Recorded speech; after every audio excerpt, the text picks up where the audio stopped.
Buen día a todos, sean bienvenidos. Agradecemos de antemano la presencia de cada uno de ustedes, sobre todo en esta oportunidad y espacios que pues, se han venido generando, ¿no?, en pospandemia y justamente en el regreso a modalidades presenciales.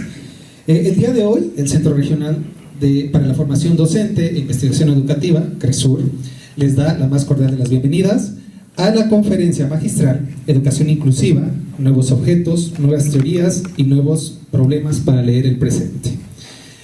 Antes de iniciar, también queremos agradecer a las personas que amablemente nos acompañan hoy en la mesa del presidio. Y tenemos con nosotros al maestro José de la Torre. Él es representante del sector 705 de Margaritas, zona indígena.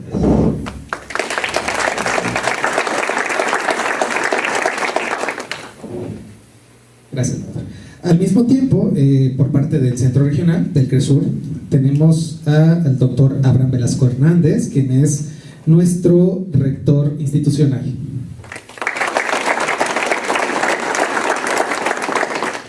También nos acompaña el doctor Mauricio Zacarías Gutiérrez, él es secretario académico de este centro. Muy bien, ahora me gustaría dar paso al doctor Abraham Velasco Hernández, quien nos va a apoyar con la bienvenida a este magno evento y de igual manera nos va a presentar al ponente del día de hoy. Buenos días, con su permiso me voy a quitar el cubreboca, si no nos sale uno bonito en la foto. Muchas gracias por estar aquí, les doy la más cordial la bienvenida a todas y a todos. Gracias por acudir a esta convocatoria de la conferencia que nos trae directamente desde la República Hermana de Chile, el doctor Aldo Ocampo, para quien pido fuertes aplausos. Bienvenida también para él. Pues hoy nos hemos convocado a este lugar pues para seguir pensando la educación. Hay aquí trabajadores de la educación, servidores públicos, estudiantes, maestros en servicio.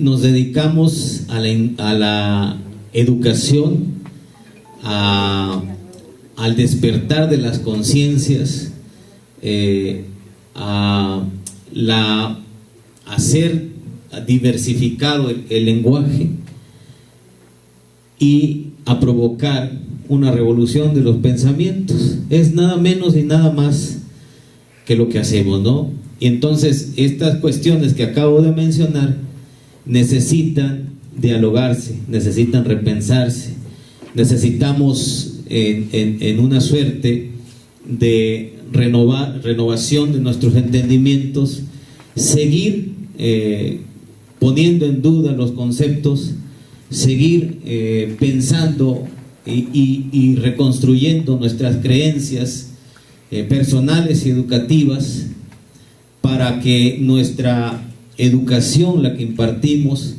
sea, como la dice nuestro artículo 3, una educación que promueva la libertad, la equidad y la excelencia de la educación, ¿no? Es lo que hacemos en el oficio en que estamos. Todos ponemos nuestro granito de arena para educar, y educar es una de las cuestiones más complicadas, más difíciles, pero más satisfactorias también de una sociedad. Entonces, por lo cual yo les quiero agradecer su presencia, les quiero agradecer su atención, y espero que hoy, de la mano de nuestro ponente, del doctor Aldo Ocampo, nosotros vayamos y regresemos a nuestras realidades educativas con nuevos bríos, con nuevas propuestas, nuevos pensamientos que se vayan construyendo precisamente en el espacio dialéctico. El CRESUR, el Centro Regional de Formación Docente e Investigación Educativa, donde estamos, les abre los brazos. Vamos a estar en mayor comunicación Y con este evento nosotros le decimos bienvenido otra vez a compartir los espacios públicos, ¿no? Justo después de un tiempo donde todos o la mayoría de las personas pensaron inevitablemente nos pusimos a pensar, a reflexionar sobre el sentido de las cosas, sobre el sentido de la existencia, sobre el sentido de la interacción, sobre el sentido de la familia. Estamos en ese momento preciso donde, como dijeran en mi pueblo, nuestro corazón está tiernito, como para sembrar nuevas perspectivas, nuevos pensamientos, y sobre todo en el tema que nuestro experto hoy nos va a compartir, que es el de una educación para todos y para todas, una educación inclusiva, que, insisto, hoy en medio de esta crisis planetaria, fíjense nada más los problemas que tenemos, los problemas ambientales, los problemas de convivencia entre países. Estamos viviendo una guerra, estamos viviendo una inseguridad en términos de salud, una inseguridad en términos de delincuencia organizada. Tenemos muchos problemas como sociedad, y allá a lo lejos brilla un horizonte que se llama escuela, que se llama educación, y que estoy seguro que todos vamos a poner nuestro grano de arena para que en este tiempo de post-pandemia nosotros vayamos como seres más conscientes a la práctica educativa. Entonces, les agradezco infinitamente estar en esta su casa. Cuando quieran nos pueden seguir visitando, y pues, ¿qué tal? Y se queda en uno de nuestros posgrados, en uno de nuestros talleres, seminarios, etcétera, ¿no? Muchas gracias. El CRESUR les agradece su presencia y participación.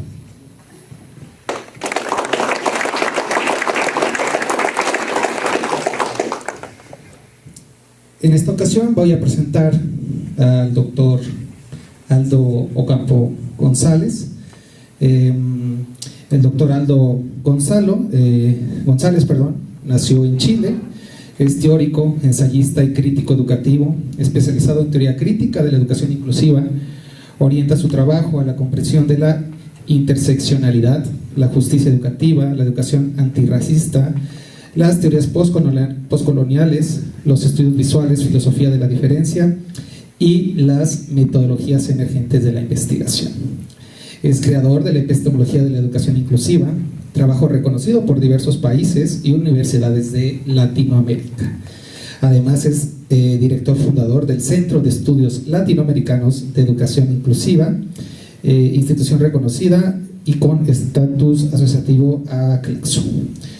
Bien, en este momento pediríamos a los que nos acompañan en la mesa del Presidium que pasen a tomar sus lugares, y damos paso a la ponencia del doctor Aldo.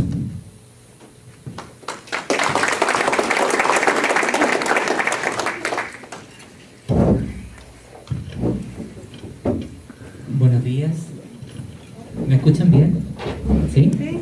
Bueno, quiero agradecer a... No me voy a quitar el tapaboca o les molesta si me lo saco. Si ustedes me autorizan, yo me lo quito. ¿Sí? Bueno. Amigos, podemos hacer lo siguiente. Cuando yo le diga, cambiamos, usted me ayuda con la diapositiva. Muchas gracias.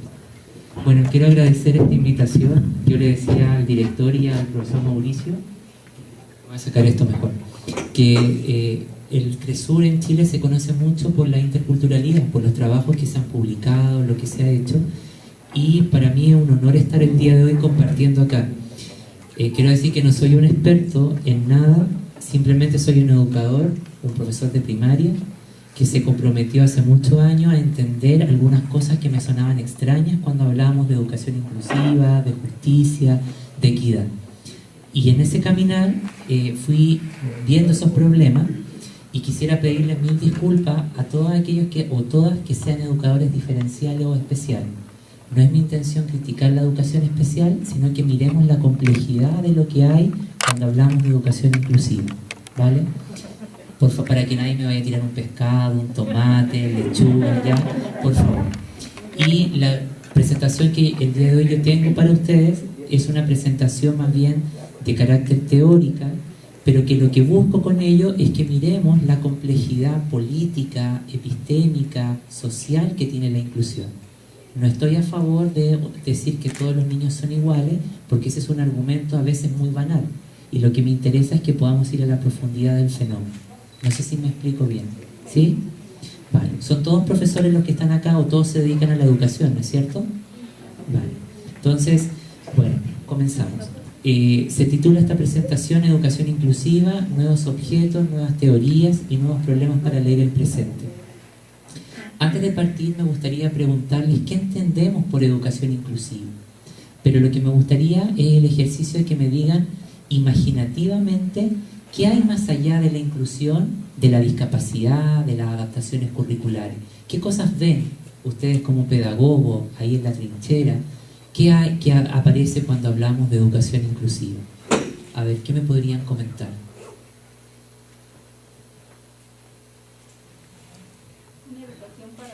Una educación para todos, muy bien. ¿Qué otras cosas aparecen cuando hablamos de educación inclusiva?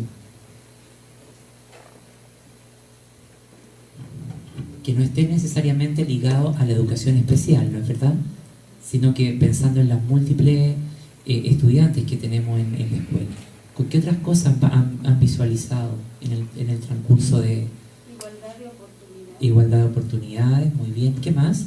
La equidad de género. La equidad de género, muy bien. ¿Con qué otra cosa estaría vinculado? Bueno, lo más importante y lo sustantivo es que está vinculado a la creación de un sólido proyecto político. Y digo un proyecto político no como un proyecto si es de izquierda o de derecha, sino como un proyecto de Estado, un proyecto cívico. La inclusión, en la medida que no se entienda como un proyecto político, siempre va a estar reducida a una práctica de asimilación. Es decir, de incorporar a ciertos grupos que supuestamente están en los márgenes de la sociedad y los incluimos a un centro que débilmente atiende a sus propias necesidades. Y la segunda idea que me gustaría dejar muy en claro, y esto es muy trascendental para lo que vamos a estudiar, es que la educación inclusiva no es una extensión de la educación especial. Son dos cosas completamente diferentes, pero son hipónimas. Y ahí ustedes van a decir, ya, este tipo se puso a hablar con palabras raras. Pero lo hipónimo es que un concepto contiene al otro. Y la pregunta sería, ¿qué contiene a qué? ¿La educación especial contiene a lo inclusivo o la educación inclusiva contiene a lo especial? A ver, ¿cómo anda la inclusión? Lo inclusivo contiene lo especial. Claro, por eso quiero dejar muy en claro que la educación inclusiva no es una mutación ni una visión más avanzada de la educación especial. Y si bien las personas con discapacidad necesitan todos los derechos con los que se han luchado, la educación inclusiva va a pensar los múltiples modos de existencia que existen en la escuela. ¿Y cuáles son esos múltiples modos de existencia? Las múltiples formas de ser niño, de ser hombre, de ser mujer. Yo aquí veo personas de distintas edades, ¿no es cierto? ¿Me van siguiendo bien, no? Sí. ¿Sí? Bien. Personas de distintas edades. Obviamente hay hombres y mujeres, pero no veo una única forma de ser hombre ni de ser mujer. Hay múltiples formas de existencia, y es sobre eso lo que trabaja la educación inclusiva, sobre esas múltiples formas. Por eso que lo correcto o lo más oportuno sería pensar ya no en necesidades educativas especiales, porque eso es propio del esencialismo, sino que en múltiples singularidades, múltiples formas de ser uno, pero que son formas únicas que se van a repetir en el espacio, ¿sí? Bueno, todas esas cosas las vamos a revisar a continuación. ¿Están preparados? Sí, capitán, estamos listos. Bueno, yo soy profe de primaria, así que formado, así que discúlpenme si me salgo. Bueno, entonces, lo primero que pasamos a la siguiente, por favor. Lo primero que vamos a conversar tiene que ver con esta idea de pensar si la educación inclusiva no es educación especial, entonces ¿qué es? Y quisiera decir que yo estoy en desacuerdo con que las políticas ministeriales y la formación docente y la investigación quiera erradicar a la educación especial. Lo que habría que hacer es repensar la educación especial a la luz de las demandas actuales. Pero si en la escuela regular un niño que tiene dificultades de lectura y de escritura muchas veces no es atendido, ¿qué va a pasar con esas discapacidades más severas puestas en la escuela regular? No hay que confundirnos, estar todos con todos y mezclarnos todos con todos para que haya inclusión, ¿sí? Ese es un efecto de asimilación. La inclusión no es asimilar más personas ni tampoco incrementar el número de niños matriculados en la escuela. Es brindar un complejo proceso educativo acorde a esos múltiples modos de existencia. Entonces, si la educación inclusiva no es educación especial, lo que vamos a tratar de ver acá es pensar esta relación con la otredad, pero por fuera de lo especial, ¿vale? Es decir, ¿qué hay más allá? La siguiente. Y quisiera advertir lo que ahí aparece, que la educación inclusiva no es un eslogan, ni tampoco es un mensaje de propaganda, ni mucho menos un cliché. ¿Cuándo la volvemos un cliché? Cuando exclusivamente la centramos en grupos vulnerables que supuestamente habitan los márgenes de la sociedad y habría un centro. Pero esa concepción es una concepción eurocéntrica. En los procesos de desigualdades, las exclusiones, las opresiones no funcionan en una periferia y en un centro. Son relacionales, es decir, funcionan como una red, como una malla. Y por eso que nos permite darnos cuenta que podemos tener una escuela con muchos recursos, pero con grandes problemáticas educativas. Eso nos da cuenta de dos cosas, que las desigualdades producen un efecto psíquico en la subjetividad y en el aparato psicológico de uno, ¿no es verdad? Y tienen una consecuencia en lo material, en los recursos. ¿Qué es lo más complejo? ¿Lo psíquico o lo material? Lo psíquico. Entonces, por lo tanto, cuando nosotros convertimos a la inclusión en un eslogan, es cuando decimos justamente que es para las personas con discapacidad, para los grupos indígenas. Y la pregunta es, ¿solo esos estudiantes tenemos en la escuela? ¿Qué pasa con los demás estudiantes? Hay múltiples formas de ser humano. Y eso es lo que nos interesa. Y además, cuando cometemos ese error, justamente trabajamos frente a un efecto que la pedagogía crítica ha hablado mucho. Traemos al centro de la sociedad a aquellas personas que habitan los márgenes, pero este es un centro regulado por el capitalismo, un centro que los atrae y genera algo que se llama llamados vacíos de la diversidad. Como que los atraes al centro, los reconoces, pero no brindas ningún proceso educativo coherente para ellos. Y eso es lo que hoy día tenemos mayoritariamente en inclusión a nivel social. Y eso exige justamente pensar cómo funcionan las estructuras educativas que producen poblaciones excedentes, ¿no? O cómo ciertos estudiantes, ejerciendo el derecho a la educación, son arrastrados a los márgenes del propio derecho a la educación, ¿sí? Por eso me interesa que pensemos en otra clave. La siguiente, por favor. Por eso la inclusión no es una práctica de asimilación, sino que un profundo dispositivo de transformación del mundo, un proyecto político que va a redefinir las bases del contractualismo social. Es decir, la educación inclusiva, entendida como asimilación, es abrir las puertas de la escuela, hacer que los estudiantes ingresen, que se mezclen, pero el entorno pedagógico sigue funcionando de la misma forma, ¿sí? No hay un cambio institucional, curricular o pedagógico, es un cambio retórico. Y no es aglutinar más estudiantes en la escuela, sino que es cambiar las estructuras de funcionamiento de la escuela. Es otra arquitectura. Y estas prácticas de asimilación, por lo general, nos conducen a políticas de compensación. ¿No es verdad? Es decir, incorporamos más personas, pero las exclusiones, las dominaciones, las segregaciones siguen funcionando y no desaparecen. Y quisiera decir que para nosotros los educadores es sumamente importante entender cómo se producen las opresiones y las dominaciones. Pero aquí quisiera que ustedes me pongan mucha atención. Yo no ocupo esos dos conceptos como lo hacen los marxistas. Discúlpenme si aquí hay algún marxista, ¿ya? Sin embargo, no lo ocupo porque el marxismo, el comunismo son proyectos políticos poderosos, pero agotados en su función histórica. Y hay que reinventar eso, ¿ya? Y para nosotros los educadores, las dominaciones y las opresiones son frenos al autodesarrollo. Y esos frenos al autodesarrollo son trabas que van experimentando nuestros niños, nuestros jóvenes o nosotros mismos cuando pasamos por la escolaridad o la universidad. Y esas trabas son las que tenemos que aprender a ver cómo se reproducen en la enseñanza. Y eso es lo primero que un proyecto educativo debiese contemplar cuando va a hacer un proyecto en inclusión para sus estudiantes.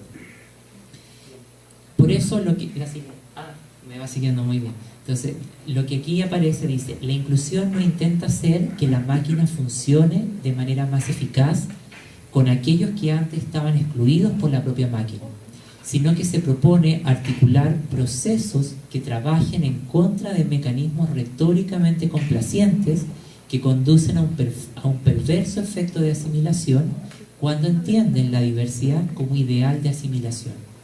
Eso es lo que hemos estado entendiendo, ¿no? Y este problema del ideal de asimilación es el que funda el problema ontológico de los grupos sociales. Es pensar las diferencias en negativo. Es decir, que si yo soy perteneciente a un grupo étnico, esa diferencia tiene una atribución negativa y especular y genera subordinación. Ese problema ontológico en los grupos sociales, que es entender al otro en su diferencia pero con una atribución negativa, es el que siempre está presente en las políticas educativas en nuestro continente y el que genera políticas de cuoteo, ¿sí? Grupos especiales o cupos especiales para determinados niños, pero no redefine el espacio pedagógico como un espacio de transformación, un espacio político. Esta ecuación fortalece el problema ontológico en los grupos sociales. Operación en que la diferencia se convierte en un atributo negativo y especular del ser, una alteridad restrictiva, negativa, pasiva, etc. Y que agudiza distintas formas de daño cognitivo y la ausencia de reciprocidad. Lo que la inclusión busca, en la que yo estoy comprometido, es derribar esas estructuras de asimilación inclusiva, lo que ya conocemos en general. Cuando las estructuras sociales y educativas mantienen intactas sus estructuras de opresión y dominación, trabaja en contra de lo que Spivak llama un sistema de legitimación por reversión. ¿Qué es esa cuestión? Un sistema de legitimación son teorías que están enredadas y generan mayores incomprensiones sobre lo que hacemos, ¿sí? Y eso en la práctica, en educación hay mucho de eso, mucha cosa que parece que suena pero no resuelve los problemas. Me sigue más o menos con la reversión, ¿no es verdad? ¿Sí? Y eso nos lleva entonces a lo que Spivak, esta gran teórica postcolonial, que yo además les recomiendo que la puedan leer, dice que genera un sistema de legitimación por reversión, es decir, cómo ciertos bloques de reflexividad que nos informan están contaminados, ¿sí? Por eso la educación inclusiva crítica, la que a mí me interesa, busca justamente movilizar nuevas formas de aprender, de entender la escuela, el aprendizaje, la infancia, la evaluación, la diferencia y la singularidad. ¿Qué relación podrán tener los conceptos diversidad, diferencia y singularidad? A ver, ¿qué me podrían contar? ¿Tienen relación esos tres conceptos? Diversidad, diferencia y singularidad. ¿Tienen relación? ¿Sí? ¿En qué se relacionan? A ver, ¿qué me pueden contar? ¿Cómo se relacionan? Que la diversidad es que todos somos diferentes y ahí Ya. entra lo diverso. Ajá, Y la singularidad es que todos tenemos puntos en común. ajá. No en todo, pero sí en algunos puntos en común. Ya, bien, vamos por ahí. ¿Alguien más quisiera hacer algún aporte? ¿No? Bueno, lo primero que quiero aclarar es que las categorías de diversidad y diferencia son como parasinónimos. Suenan similares, pero tienen significados diferentes. La diversidad devela la naturaleza humana nuestra, ¿sí? Es inherente a nuestra naturaleza humana. Mientras que las diferencias son una construcción social sobre nuestra expresión. Pero el problema es que la diversidad y la diferencia, usada en sentido positivo, nos lleva a lo que usted dice, a reconocer que todos tenemos una múltiples formas de existir o de nuestras diferencias. Pero en sentido negativo nos llevan a entender o devaluar al otro y generar prácticas de diferenciación o diferencialismo, donde el otro, a partir de su diferencia, cae o incurre en un efecto negativo y es objeto de exclusión, segregación, etc. Pero el único concepto de los que yo mencioné que no cosifica, no reduce al sujeto, es la singularidad. La singularidad es lo único que nos permite conectar con la esencia de usted, de usted y de usted. Y eso hace que esa comprensión ontológica del ser siempre capture la esencia, la naturaleza real del ser. Y si nosotros tenemos en una sala de clase singularidades, ¿aquí hay una singularidad única o son múltiples singularidades? Múltiples. Por lo tanto, lo correcto es entender que en la sala de clase tenemos múltiples formas de existir, múltiples singularidades. Y eso implica, eso cambia la concepción del tiempo. En la escuela, en la universidad, trabajamos en un cronosistema, en un tiempo único, universal, donde todos los niños hacen lo mismo, ¿no es cierto? Y si tenemos, pero ese es el sujeto de la modernidad, el sujeto homogéneo, ¿sí? El sujeto de los mapas abstractos, como diría la psicología británica, ¿sí? Que los mapas abstractos son explicaciones que privilegian a ciertos niños y excluyen a otros, ¿sí? Y tenemos las múltiples singularidades que implicarían otro tiempo, la heterocronía, múltiples tiempos entrecruzados, y eso redefine toda la práctica educativa. Y esto de la heterocronía es muy importante porque nos da cuenta no solo que nuestros niños tienen múltiples tiempos para aprender, sino que esta experiencia educativa están cruzados múltiples tiempos, y eso es coherente con el espacio social y político. Por lo tanto, quedarnos muy clarito con que la inclusión busca movilizar la frontera del conocimiento y justamente, ante todo, pensar en otra clave, la diferencia, la singularidad, es crear otra escuela, otra gramática para hablar de estos temas. ¿Sí? ¿Hasta aquí me van siguiendo? ¿Bien o estoy muy enredado? ¿No? ¿Bien? Ya. Eso es lo que me interesa. Vamos bien entonces a revisar ahora algunos de los problemas que están relacionados con el sintagma educación inclusiva. Discúlpenme si a veces hablo con mucho concepto de la lingüística, pero provengo en alguna formación de ese campo. Lo primero que me gustaría señalar en la siguiente imagen, por favor, es que si ustedes se fijan, aquí en las imágenes, aparece acá, si se dan cuenta, una cara un poco extraña, ¿no es verdad? Y aquí aparece lo que estábamos hablando a continuación, las múltiples singularidades, ¿no es cierto? Bien. ¿Dónde el discurso más conocido de inclusión se ha centrado? Ha sido en la primera parte, en reproducir lo que conocemos como el esencialismo, como el individualismo metodológico.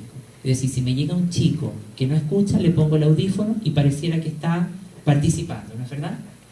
Aunque eso es muy beneficioso, pero el problema no se resuelve ahí. Es más que eso, ¿sí? Además, esta concepción es heredera de la modernidad. Esto que nos van a decir los de la decolonialidad, que la modernidad como periodo histórico y político creó o legitimó una sola forma de existencia del ser humano: el hombre blanco, europeo, proletario, católico, cristiano, y todo aquello que no tributaba con eso fue excluido. Es decir, todos nosotros como latinoamericanos, que somos la parte más sincrética de todo el mundo. Esa visión de hombre se constituye en Occidente en lo que se llama el humanismo clásico. ¿Y el humanismo clásico qué es? Una forma ontológica de entender que hay una sola forma de existencia que está por sobre las demás. Y todas aquellas que no estén relacionadas con esto, justamente se van a llamar desdenes ontológicos, es decir, indiferencias o formas de existencia que son extrañas, raras, incomprensibles.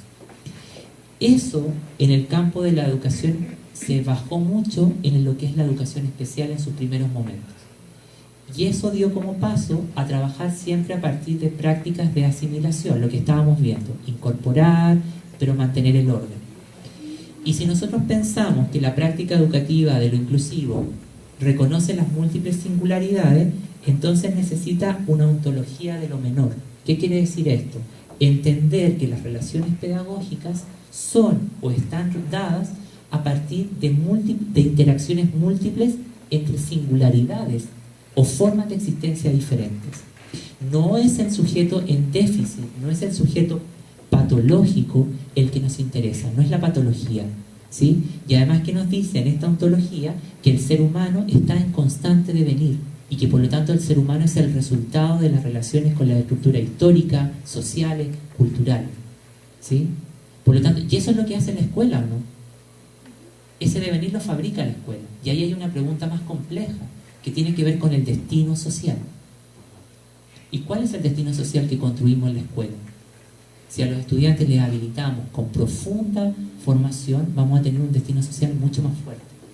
Pero cuando eso es precario, conduce al empobrecimiento existencial y la inclusión es débil. Porque todo esto que estamos hablando en la escuela es ideal. Pero esto se hace carne cuando los chicos salen de la escuela y ejercen la ciudadanía, buscan trabajo, van a la universidad, hacen la vida pública. Ahí la inclusión se ve.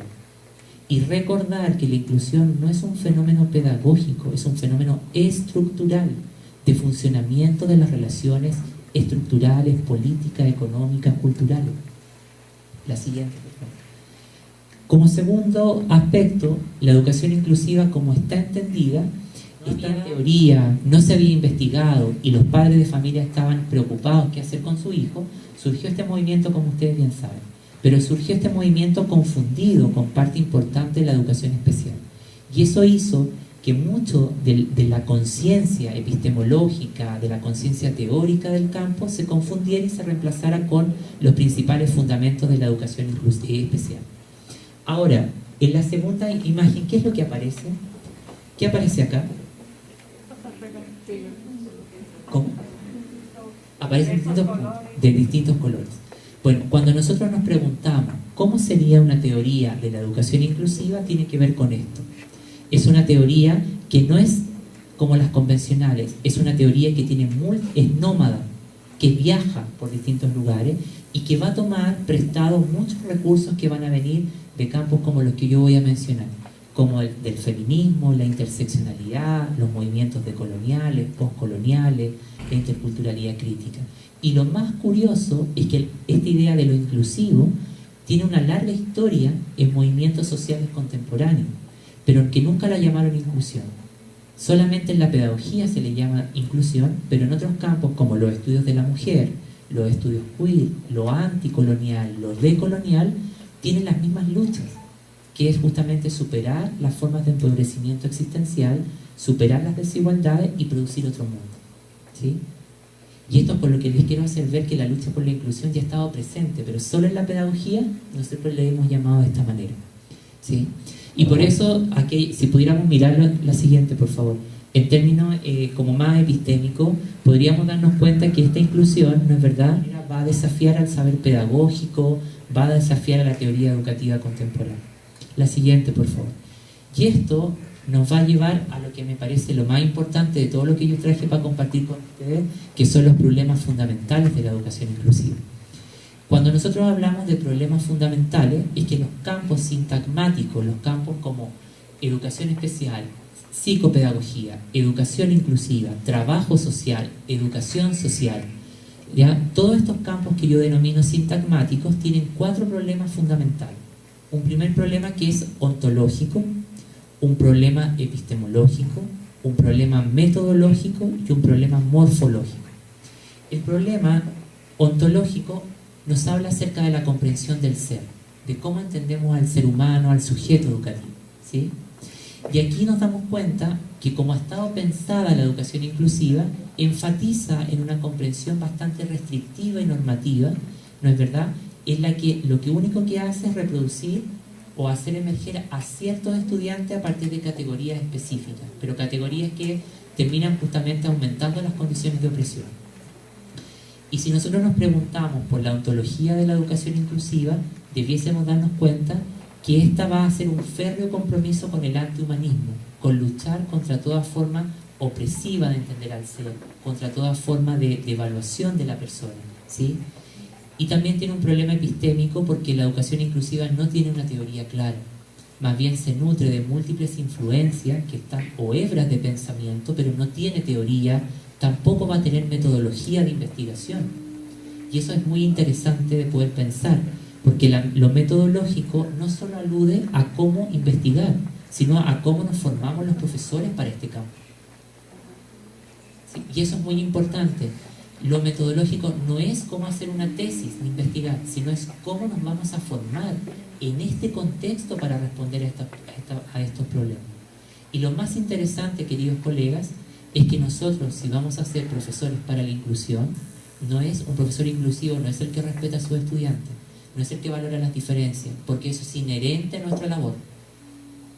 Eso es inherente a la educación. Eso no tiene por qué discutirse, eso está inscrito en nuestro ADN. Un profesor inclusivo, justamente, o para la inclusión, es aquel que está atento a fortalecer el destino social de sus estudiantes, a abrir la cultura de sus estudiantes, a abrir un nuevo horizonte de sentido, ¿sí? y pensar cómo luchar contra esas opresiones o desigualdades que persistentemente están afectándonos. Pero además, si ustedes se dan cuenta, hay un cuarto problema aquí, que es el morfológico. ¿Y con qué está relacionado lo morfológico? Con la forma, ¿no es verdad? Lo morfológico está relacionado con las categorías. Y aunque a ustedes les parezca muy inverosímil lo que voy a decir, las categorías no son una cuestión teórica. Los conceptos que ocupamos nos ayudan a entender la realidad.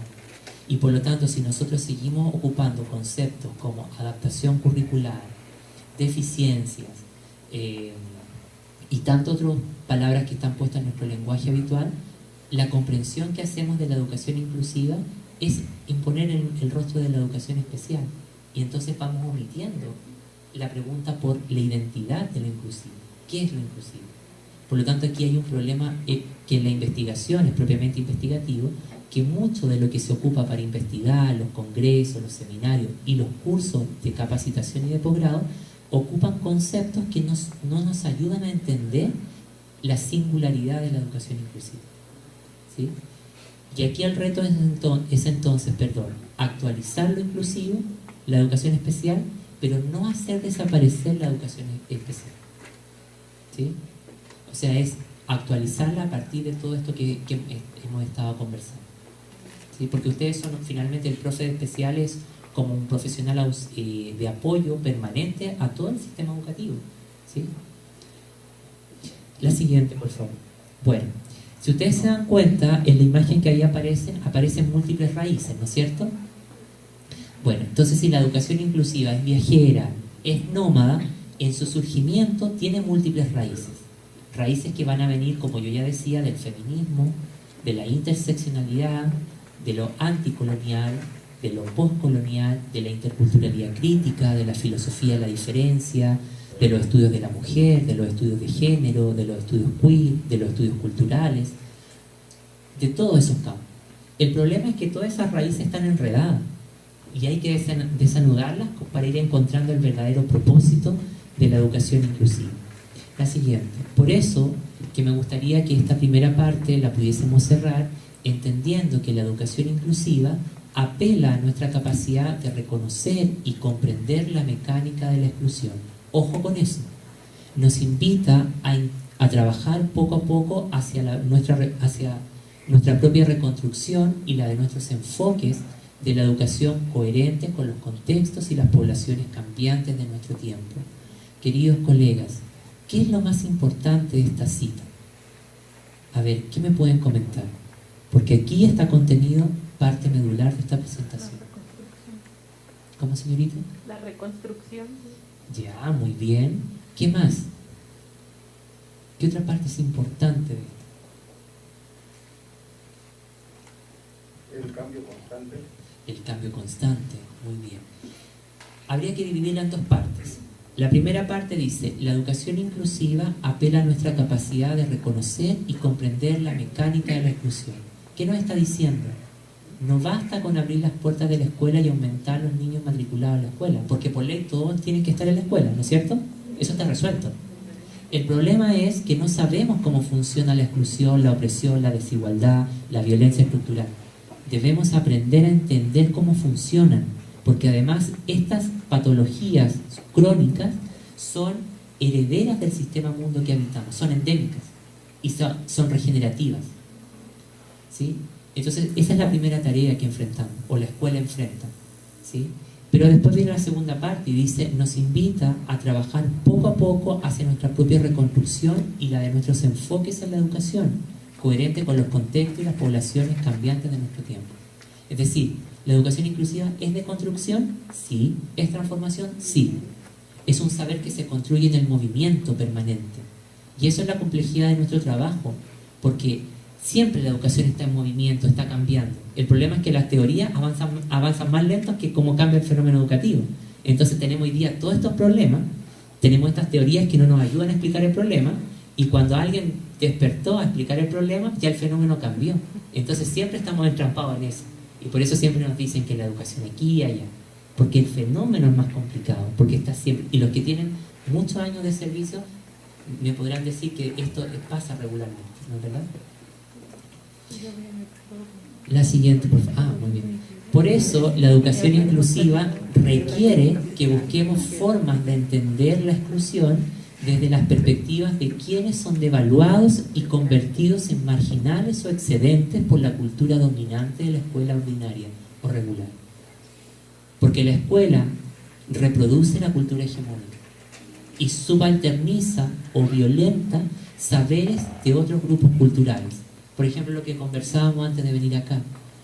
En Chile se cree ingenuamente que llevar a una colonia, a un fraccionamiento donde muy humilde o que la gente tiene otros intereses, llevar un libro, van a pensar que leen. Y ellos están pensando el mundo desde otro lugar, con otras modalidades de apropiación de la lectura. Por lo tanto, eso de alguna manera a veces se convierte en un mecanismo de reproducción de la alta cultura, el libro como tal. Y esas comunidades tienen otros hábitos de pensamiento, otros esquemas de pensamiento. Lo que en epistemología son otros desempeños epistemológicos, ¿no? Y esto entonces nos va a llevar a entender, de alguna manera, que cuando entendemos la inclusión como una asimilación, es asimilarnos con esa cultura dominante, ¿sí? Y hacer un mecanismo de ajuste. Por ello, la inclusión va a ser una empresa radical y creativa, una declaración de valor, un proyecto político. Si no entendemos la educación inclusiva como una lucha política, siempre no vamos a lograr modificar la cultura dominante y todas estas relaciones opresivas en las que nos encontramos instalados, ¿sí? Es político porque interpela el mundo, es político porque es contingente y es político porque lleva a la redefinición del mundo en que vivimos. Pero ante todas las cosas la inclusión tiene dos propósitos: producir otras subjetividades y producir otros modos de relacionamiento, de existir con los otros. Y eso es lo complejo de poder llevarnos llevar a hacer carne todo esto que estamos hablando. Por eso la inclusión se basa en el principio que es la medida de todas las cosas en el mundo contemporáneo. Por lo tanto, es una compleja praxis, pensamiento y filosofía que debe tomar en cuenta las necesidades y situaciones de la multiplicidad de singularidades, las múltiples formas de existencia del ser, ¿sí? Y esto lleva justamente a entender o a crear otro espacio de producción de nuestras relaciones sociales. Esta lámina y las que siguen, como tres, vamos a hablar de lo epistemológico, ¿vale? Lo primero que quiero decir, y como punto de partida, es que la educación inclusiva no tiene una teoría clara, ¿ya? No tiene teoría. Y lo que tiene no puede ser considerado como teoría porque son decretos, leyes, marcos jurídicos. Los marcos jurídicos solo sirven si hay un cambio mental. Si no hay cambio mental, no existe de nada que tengamos leyes. Es decir, para que la inclusión se haga carne en la sociedad, necesitamos otros hábitos de pensamiento, otras formas de pensar el mundo. No porque tengamos una ley nacional de inclusión quiere decir que el sistema educativo es inclusivo. No porque tengamos leyes contra el femicidio quiere decir que la sociedad ya no va a hablar más de eso. No sé si me siguen lo que quiero decir. Eso, por lo menos para mí, es lo más importante. Como segunda cosa, la inclusión no tiene un método claro de investigación. Y como tercera gran idea, la inclusión se compone de múltiples influencias de pensamiento, pero no tiene un esquema teórico claro. Y por eso suele pasar que uno va a distintos congresos y todos nos hablan cosas románticas, pero además, cuando tú le preguntas a alguien ¿qué es la inclusión?, nadie la sabe definir con exactitud. Y ahí nos encontramos con un problema en su índice de singularidad, con la identidad, el qué es, ¿sí? Es igual que nosotros, todos tenemos una identidad afectiva, psíquica, sexual. Lo mismo pasa con los campos del conocimiento. Bueno, lo primero que quisiera decir entonces es que la construcción epistemológica de la educación inclusiva se va a construir en el encuentro y en el movimiento de distintos conceptos, teorías, saberes, métodos, y va a formar esto que estábamos hablando hace un ratito, un pensamiento temporal, un pensamiento que nos permite leer el aquí y el ahora, ¿sí? O lo que a Canguilhem le gustaba mencionar como encuadre cultural, el tiempo histórico que habitamos, ¿sí? Yo les pregunto, las tensiones que hoy día vivimos como educadores son las mismas que ustedes experimentaron cuando salieron recién de la escuela normal o de la universidad. ¿No? Y al otro año cambiaron, y al otro año se incrementaron y se cada vez más complejo, ¿no es cierto? Y cada vez uno tiene más dudas sobre lo que hace, ¿no es verdad? Ese es el pensamiento temporal. Y por tanto podríamos decir que si la inclusión viaja por distintos campos de conocimiento, va a generar una teoría sin disciplina. Es decir, una teoría que surge de las distintas raíces, de distintos enredos, ¿no es verdad? Y que por lo tanto va a generar una naturaleza postdisciplinar. Los campos postdisciplinares son los que cruzan distintas disciplinas y generan algo completamente nuevo. Por ejemplo, vamos a suponer que aquí hay una licuadora. Le llaman licuadora aquí, ¿no? Ya. Bueno, cuando ustedes meten algo a la licuadora, ¿qué ponen? A ver, díganme cosas que ponen cuando hacen un batido. A ver. Agua, ¿qué más? Leche, ¿qué más? Ya. Y después le ponen la tapa, ¿no es cierto? Y le ponen batir. ¿Qué pasa con todos esos ingredientes? Se revuelven. ¿Se revuelven solamente? Se mezclan. Ya, ¿qué más pasa? Sí. Y producen algo completamente diferente. Y la educación en sí misma es eso, ¿no es verdad? Tiene un poco de psicología, de antropología, de millones de cosas. Pero la inclusión a nivel teórico va a desafiar a la ciencia educativa y va a invitar a actualizar todos sus campos de conocimiento. El currículum, la evaluación, la gestión escolar, la investigación, etc. ¿Sí? Y fíjense de dónde va surgiendo todo esto. Va a retomar aportes que van a venir de la educación especial, algunos de la psicología crítica, de la teoría crítica y la nueva sociología, de los estudios críticos sobre discapacidad, de la interculturalidad, del postestructuralismo fundamentalmente, de los estudios culturales, de la teoría feminista, de los estudios postcoloniales, de los estudios del desarrollo, de la teoría crítica de la raza, de la teoría política, la sociología política, la formación del profesorado y la metodología de investigación. ¿Se fijan que va surgiendo de múltiples raíces y múltiples hebras? Y eso nos lleva entonces, la siguiente por favor, a entender que la epistemología de la educación inclusiva, desde su surgimiento, va a ser tematizada o estudiada a partir de múltiples problemas, teorías, métodos.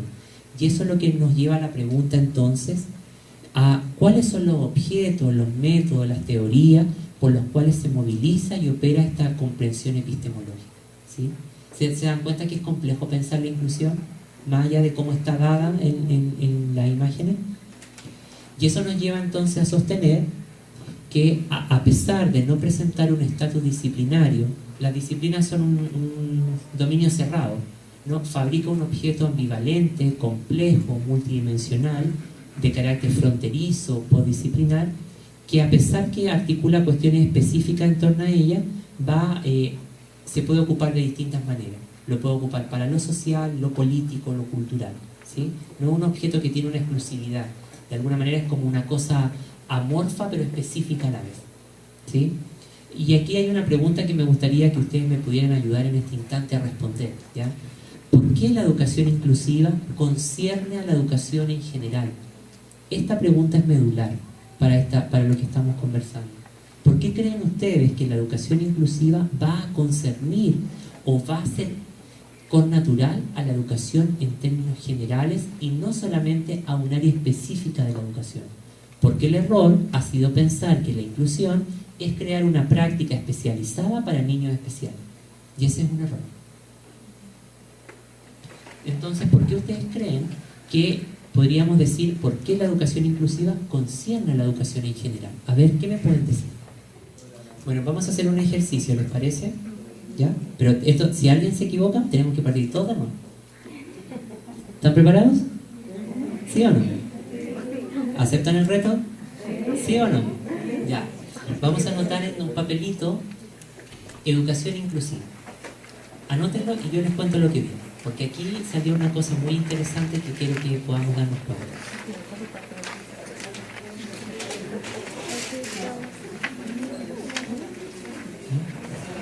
Bueno, en su teléfono, en su iPad, en lo que tenga ahí. ¿Ya? Bueno, además que todos los que somos profes siempre tenemos un lápiz. Así que eso. Bueno, vamos a anotar el sintagma educación inclusiva. Ya. ¿Estamos listos con la palabra anotada, no es cierto? Ya, entonces ahora me gustaría que con el compañero o la compañera que tiene a su lado puedan reflexionar en un par de, no más de 3 minutitos, porque tenemos que terminar, y que con total libertad, pero con mucha imaginación, puedan descifrar. Aquí, igual que cuando vamos a las pirámides, vamos a descifrar, ¿ya? Vamos a descifrar cuáles son todas las cosas que entran en contacto entre estos dos términos. Es decir, todas las cosas que ustedes vean que están relacionadas entre estos dos términos. Todo lo que esté relacionado. ¿Vale? Entre educación inclusiva. Todo lo que esté relacionado. Lo único que les pido es que no nos conformemos con la cosa de los derechos y la accesibilidad. Vamos un paso más allá. ¿Vale? Tenemos 3 minutitos desde ahora ya. Y después les cuento lo que viene. ¿Les parece?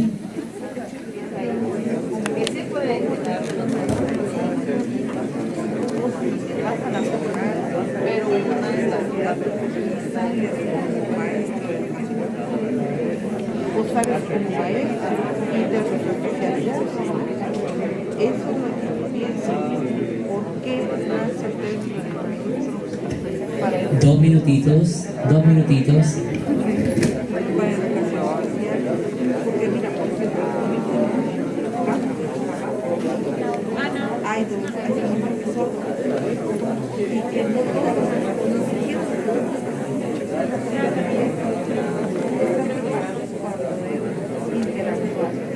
Bien, ¿estamos listos y listas? Muy bien. Continuamos ahora sí. Muchísimas gracias. Ya. A ver, ¿qué equipos quisieran, por lo menos unos 3 o 4, que nos comenten qué cosas encontraron entre ambas palabras o ambas secciones del sintagma? A ver, ¿qué equipo, qué pareja se motiva, tiene ganas de compartirnos sus aportes? Ya, vamos con ustedes, profesora.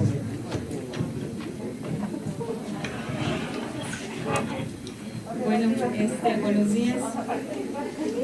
La relación que encontramos entre educación inclusiva, entre esas palabras, Sí.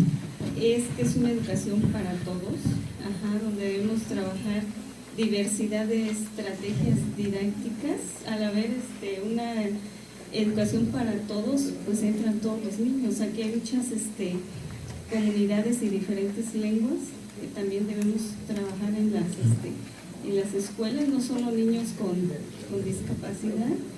Entonces tenemos que trabajar una diversidad de estrategias didácticas, diferentes lenguas, diferentes formas de atender y comprender el mundo. Hay muchas comprender las diferentes formas de interactuar y relacionarse de los alumnos. Debemos de estar en constante cambio, ¿sí? Los docentes en constante cambio, y ir contextualizando nuestras formas de enseñanza y nuestras formas de pensamiento también. No nos debemos quedar con una forma de pensamiento, hay que ir cambiando. Hay que contextualizar las actividades y contenidos dependiendo del grupo que tenemos en ese momento, y el respeto y trabajo a las singularidades que hay en el grupo, y el trabajo de equidad también dentro del grupo. Muy bien, muchísimas gracias. ¿Otro equipo que quisiera contarnos su aporte? Por acá, por favor.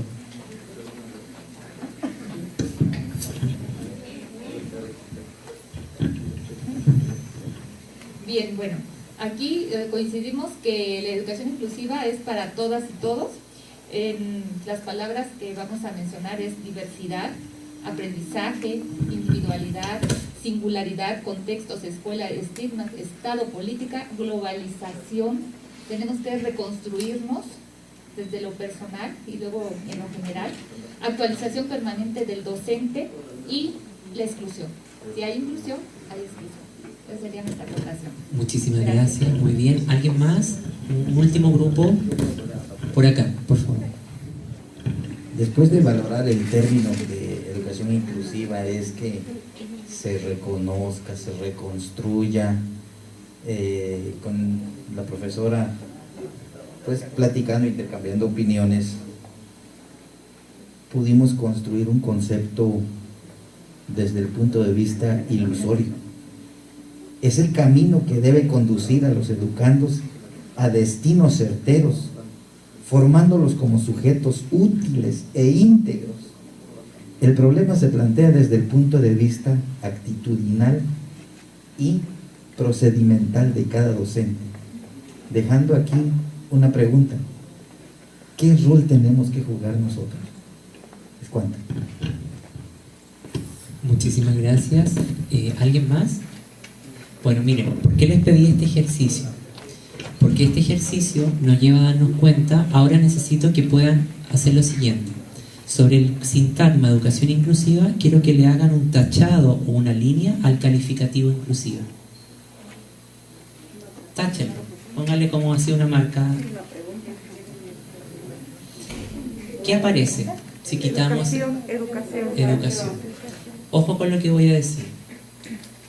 La educación inclusiva, si sacamos el calificativo, ¿qué aparece realmente? Solo la educación.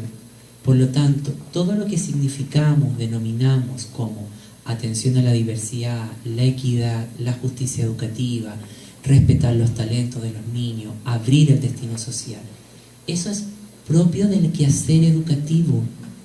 La pregunta es, ¿qué ha pasado en la historia de la educación que esas cosas han sido robadas, secuestradas de los sistemas educativos?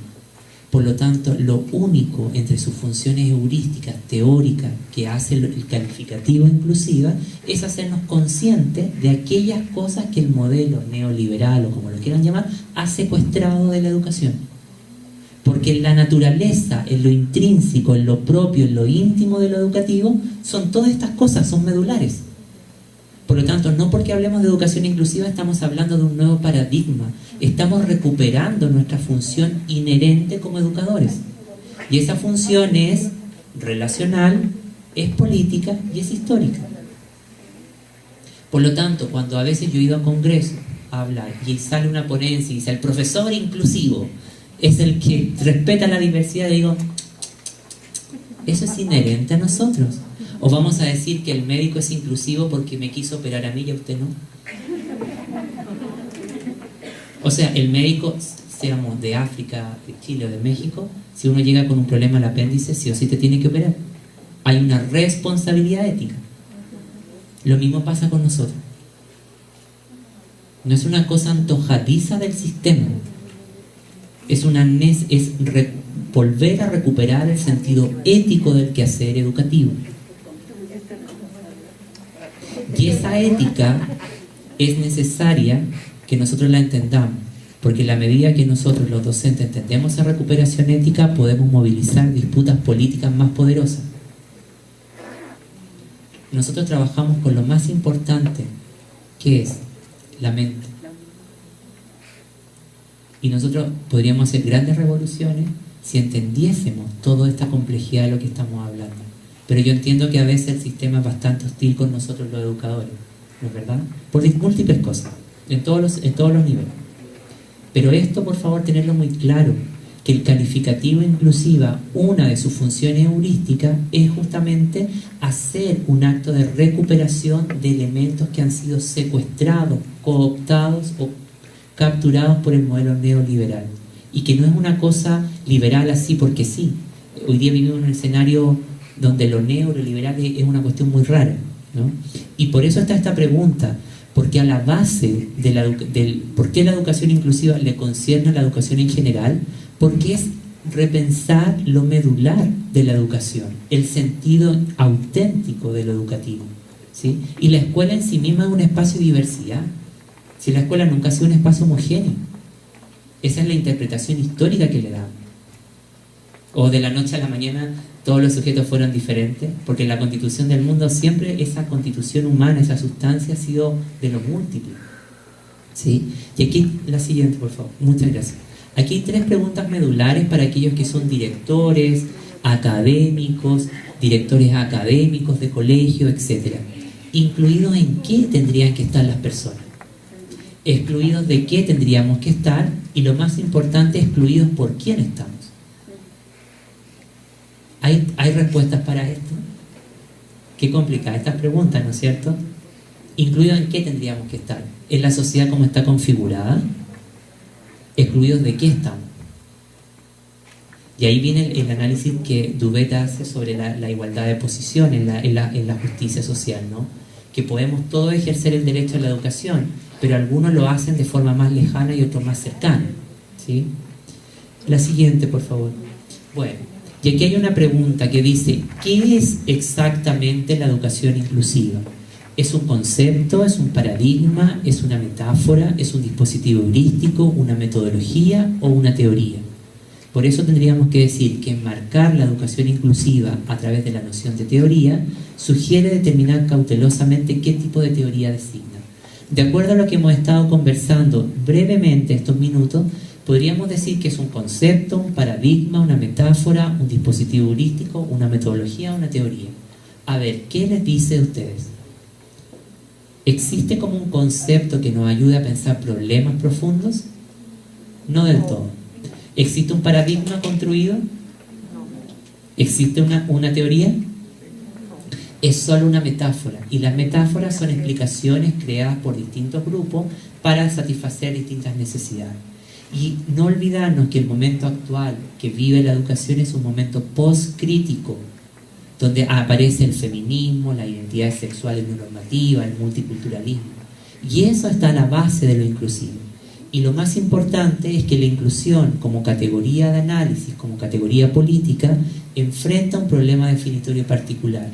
Participa de las relaciones estructurales y de las representaciones culturales que interrogan.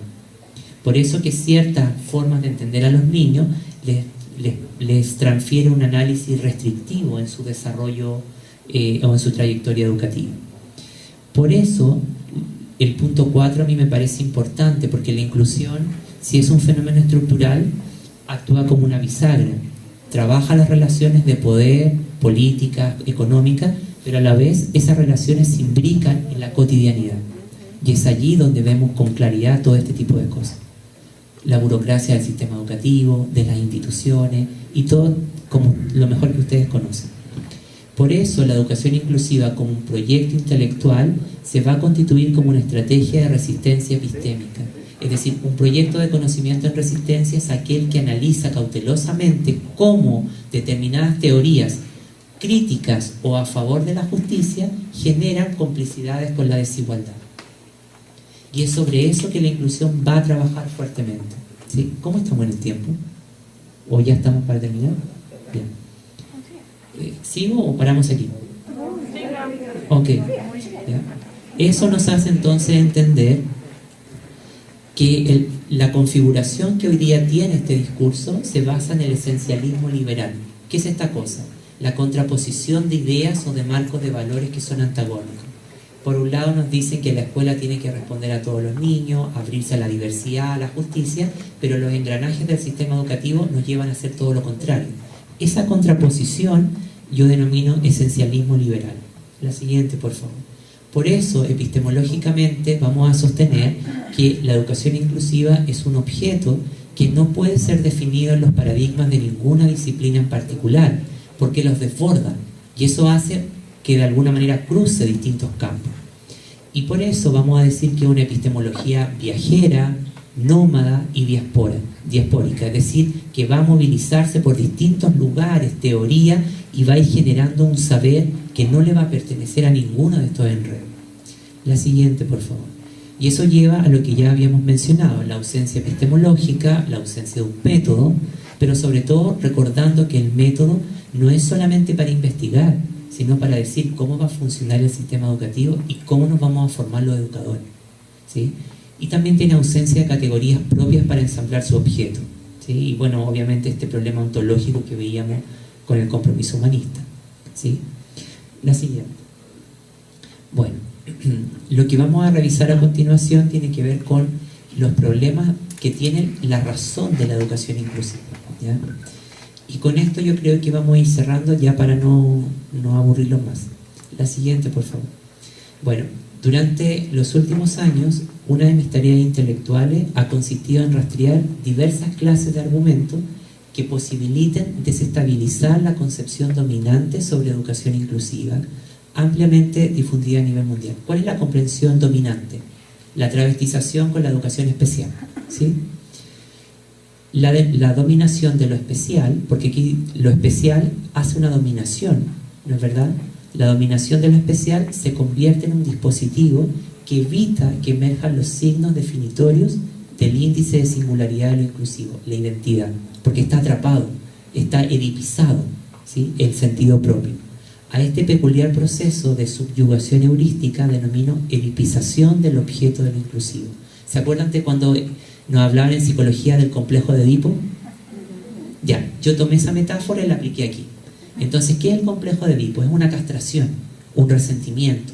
Y eso es lo que pasa cuando hablamos de la relación entre lo especial y lo inclusivo, de una especie de resentimiento, porque lo más difundido es el saber de la educación especial, y eso ha atrapado la pregunta por la identidad real de lo inclusivo. Y a eso yo, bueno, mucho más complejo, pero a eso le denominé la edipización del objeto. Por eso, este trabajo debe entenderse como una crítica en la medida que examina las estructuras de producción del conocimiento y la razón de lo inclusivo. El problema es que nos encontramos atrapados en un marco que no posee ninguna clase de imaginación teórica capaz de desafiar la diversidad de problemas que estructuran los engranajes del sistema mundo. Yo hablo de múltiples sistemas del mundo, ¿no? Y por otro, la incapacidad para reconocer el argumento más difundido es infértil en sí mismo porque reproduce una mímesis, algo que siempre imita una cosa pero no llega a la especificidad de lo que es, ¿sí? Pero esto que estamos comentando, si lo hablamos en el sistema más convencional, en los canónicos, no va a tener sentido, ¿no? Porque de alguna manera seguir pensando en la inclusión como está pensada es conveniente para que las desigualdades sigan funcionando como están. La siguiente, por favor. La educación inclusiva, entonces, como un dispositivo heurístico, enfrenta 4 problemas fundamentales que oscilan entre lo epistemológico, lo ontológico, lo metodológico y lo morfológico. Sumado a ello, podemos identificar que este es un espacio que es configurado a partir de múltiples influencias. Cada una de ellas se desplazan incesantemente sin un rumbo fijo, conformando un desconocido figural, un espacio donde todo es posible, ¿no? Un espacio de meta-recepción.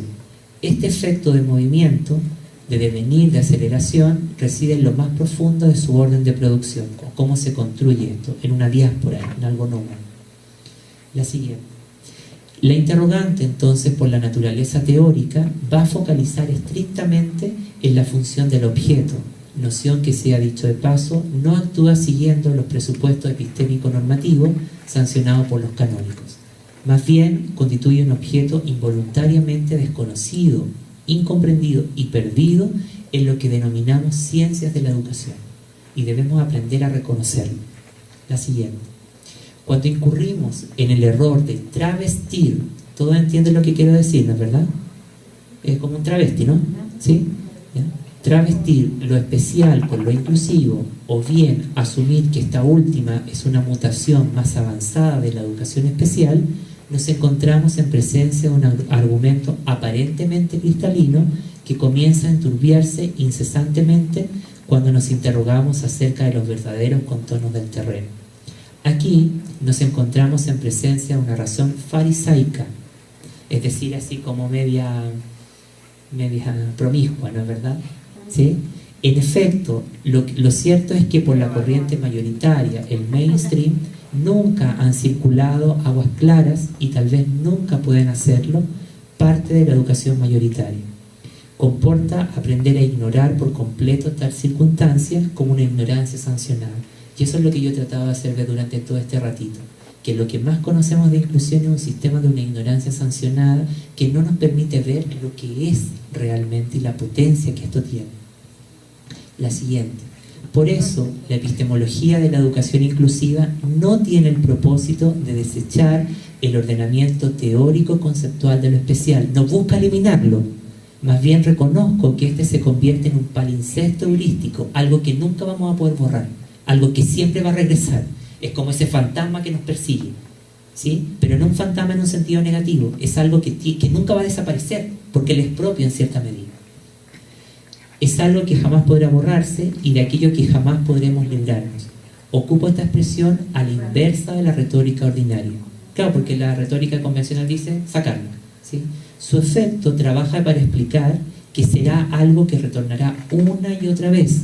Estoy en completo desacuerdo que en aras de lo inclusivo, paréntesis, tal como sostiene el argumento liberal del campo, desaparezca la educación especial, sino criticarlo para desestabilizar sus regulaciones y referencias cognitivas, porque la inclusión que más conocemos no tiene referencia cognitiva sobre lo que es, para interrumpir sus lógicas de producción. Lo inclusivo nunca es el desplazamiento de los significantes de lo especial. Llegado a este punto, debemos preguntarnos acerca de los mecanismos de complicidad negativa y constructiva que esta operación puede emerger. Interesa encontrar el cambio de alteración de los signos, no del su mero acto de desplazamiento. Tomar lo especial como lo inclusivo es poner de manifiesto una singular represión heurística interna y externa, es asesinarla, porque si bien son primos, pero no sé si son primos hermanos, son como primos segundo, en tercer grado, no tienen una ascendencia directa, ¿sí? Y por lo tanto, de alguna vamos a la siguiente, por favor. Y eso nos lleva, para cerrar esta parte, que el problema de la razón de la educación inclusiva habita un registro en el que el proceder de su razón no se comprende ni se conoce. Tiene una obstrucción en la razón que conoce su naturaleza teórica. Está atrapada, ¿sí? Que habría que llevar como al psiquiatra epistemológico para sacar todo esto, ¿no? En tal caso se construye una razón sin una cognición de sí misma, un objeto aparentemente sin una referencia objetiva. Por ello es necesario encontrar modalidades de control cognitivo sobre su objeto. Y esto obviamente nos lleva a la pregunta. Yo creo que al más de alguno ha tenido que decir, ¿pero qué está diciendo este caballero? Y en el fondo, cuando nos pasa eso, hay un choque en las reglas de comprensión de las cosas.